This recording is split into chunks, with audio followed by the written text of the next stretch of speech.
Friends, welcome to our complex analysis video. In this video, we will discuss the conformal mapping. Now, so the sequence of conformal mapping, in the second lecture, we will discuss the Jacobian transformation. So let us see the Jacobian transformation.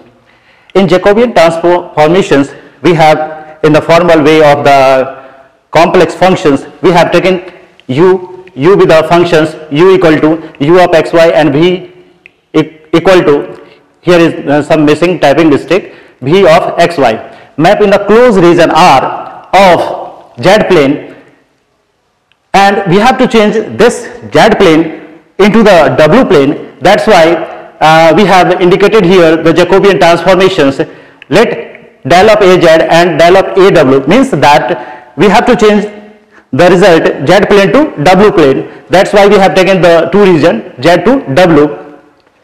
So in an easy way, we have to show that the limit of az tends to 0, a del a w divided by del a z, provided u and v be the continuously differentiable functions. So where j equal to del of u v divided by del of xy equal to, this is the you can say modulus form of del u upon del x, del u upon del y, del v upon del x and del v upon del y. And on minor simplification of this part, it becomes del u upon del x into del v upon del y minus of del u upon del y into del v upon del x. So this is the equation number 1. Here j is nothing, j is the Jacobian of a transform, and if fz is analytic functions by, and we have already discussed in analytic functions what is analytic function and how it will work.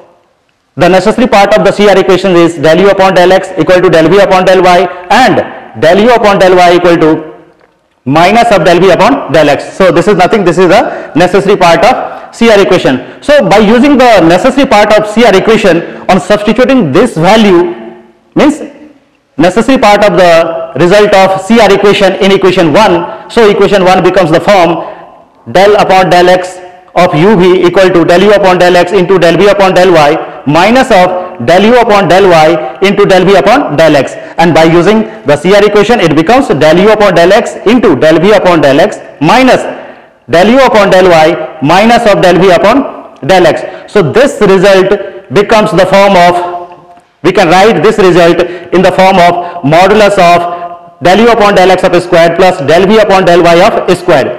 Now what is this? This is the formations of the complex result. We can write this result in the form of del u upon del x plus I of del v upon del y of whole square. Now what is this? This is nothing, this is the derivatives of the complex function. That means what we have indicated in the previously, w is nothing, w is the fz, and what is fz? Fz will be the complex function. So it becomes modulations of del u upon del x plus I del v upon del y of squared. So this result becomes the formations of modulus of del upon del x of w of square, and we can write this result in the form of derivatives also, dw divided by dz of square. So what is this? This is the fz, because in analytic function we have already discussed w equal to nothing, w equal to fz, and that's why this is the formations of the derivatives. So we have indicated here modulus of f dash z of square, and here dw upon dz of w and del w divided by del x is equal.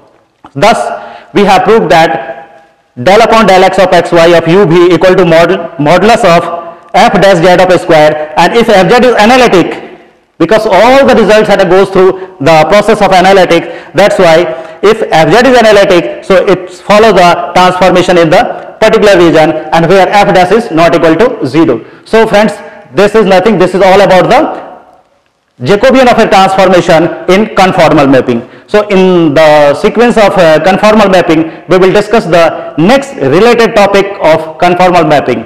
So thank you.